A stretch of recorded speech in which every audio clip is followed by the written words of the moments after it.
A independência do Brasil foi um processo histórico de separação entre Brasil e Portugal e se deu em 7 de setembro de 1822.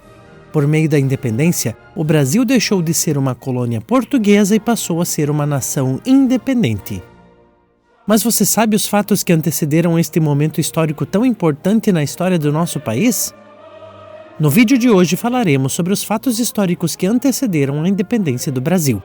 Mas antes de darmos início ao nosso vídeo, desce ali e se inscreva para ser o primeiro a receber as novidades aqui do canal, Área do Conhecimento. E não se esqueça de nos dar aquela moral clicando em curtir. Agora, vamos ao que interessa?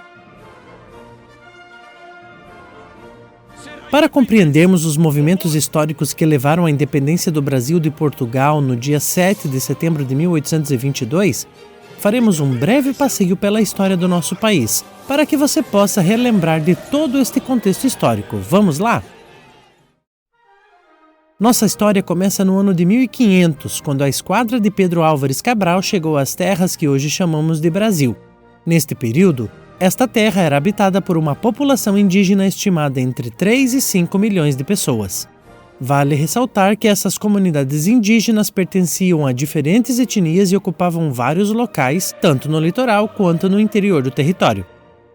Nos primeiros anos após a descoberta desta nova terra além-mar, os portugueses limitaram-se a mandar algumas expedições para vigiar a costa e coletar pau-brasil.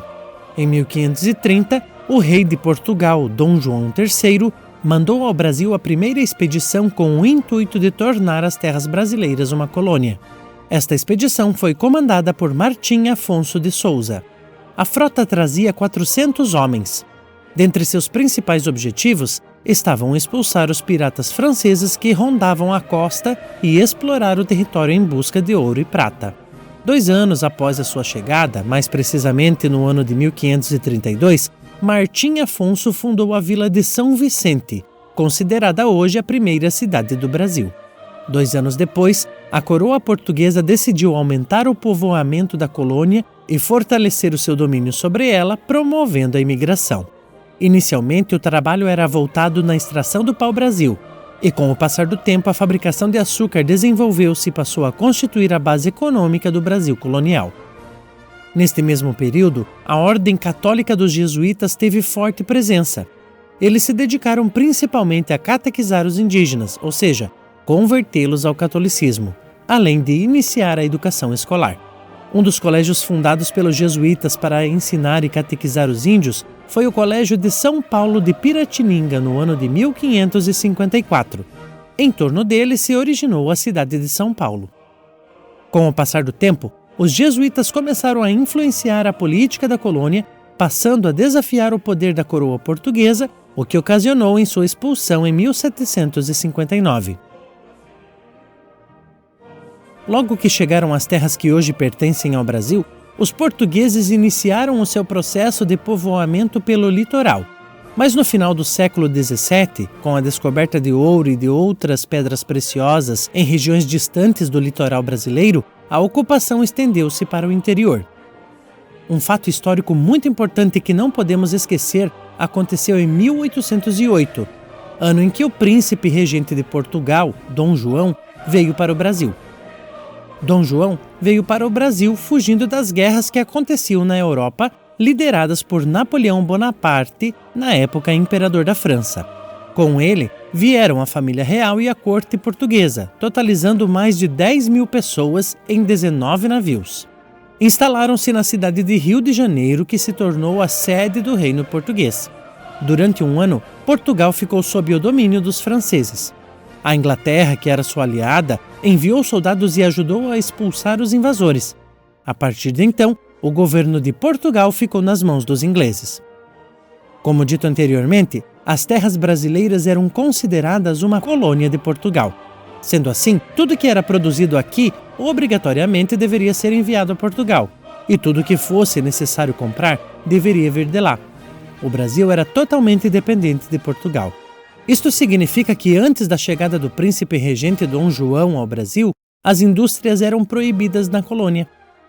A economia brasileira se baseava no cultivo do açúcar, de algodão, de tabaco e de outros produtos agrícolas, e a mineração estava em decadência. Assim que chegou ao Brasil, Dom João começou a mudar algumas leis e autorizou o funcionamento de indústrias e a abertura de portos, ou seja, o Brasil passou a ter liberdade de comerciar com outras nações amigas de Portugal. Enquanto esteve no Brasil, Dom João fundou escolas, criou o Banco do Brasil, a Imprensa Régia, a Casa da Moeda, a Faculdade de Medicina e o Jardim Botânico. Fundou também a Academia de Belas Artes, que implantou o ensino de arte no Brasil e muito mais. Em 1815, ele transformou o Brasil e Portugal em um único império, chamado Reino Unido de Portugal, Brasil e Algarves. Algarves, no caso, se referia a uma região localizada ao sul de Portugal chamada Algarve, e aos territórios do norte da África que Portugal tinha conquistado e perdido séculos antes, chamados de Algarves d'Além-Mar. Após sua coroação, o príncipe regente tornou-se imperador e passou a ser chamado de Dom João VI. Em seu reinado, Dom João enfrentou momentos conturbados, como por exemplo a Revolução Pernambucana de 1817 e algumas agitações políticas em Portugal, pois a população portuguesa não estava satisfeita com a ausência do rei no país, fazendo com que ele acabasse voltando para Portugal no ano de 1821. Antes de retornar a Portugal, Dom João nomeou seu filho Pedro príncipe regente do Brasil. Mas meses mais tarde, as cortes portuguesas exigiram o retorno do príncipe a Portugal. Em 9 de janeiro de 1822, Dom Pedro recebeu uma carta da corte de Lisboa exigindo seu retorno para Portugal. Há tempo, os portugueses insistiam nessa ideia, pois pretendiam recolonizar o Brasil e a presença de Dom Pedro impedia esse ideal. Ele respondeu negativamente aos chamados de Portugal e proclamou: "Se é para o bem de todos e a felicidade geral da nação, diga ao povo que fico." Esse dia foi marcado como o Dia do Fico. Com o apoio dos brasileiros, Pedro decidiu desobedecer às ordens recebidas e permaneceu no Brasil. Sendo assim, às margens do rio Ipiranga, em São Paulo, no dia 7 de setembro de 1822, após receber uma carta cheia de ameaça dos portugueses, Dom Pedro proferiu o famoso grito de independência ou morte, proclamando a independência do Brasil. Independência ou morte!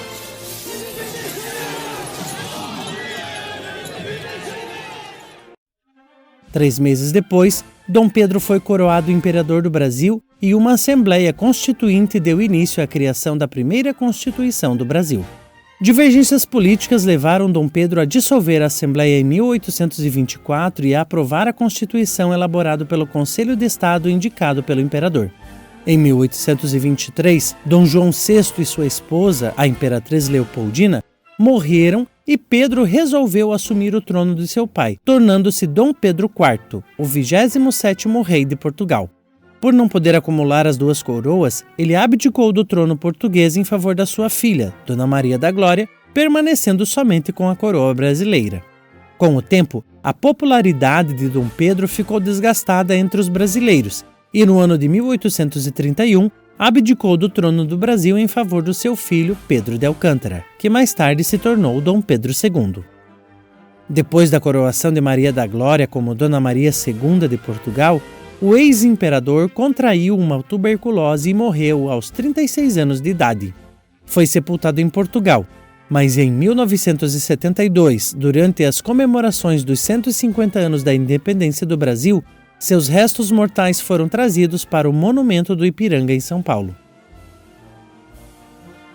E então, você conhecia todos esses fatos históricos que culminaram na independência do Brasil? Deixe um comentário nos contando. Se você gostou desse vídeo, não deixe de se inscrever no canal, curtir, comentar e compartilhar ele com os seus amigos. Afinal, sempre é bom compartilharmos conhecimento, não é mesmo? Um grande abraço e até a próxima. Tchau, tchau!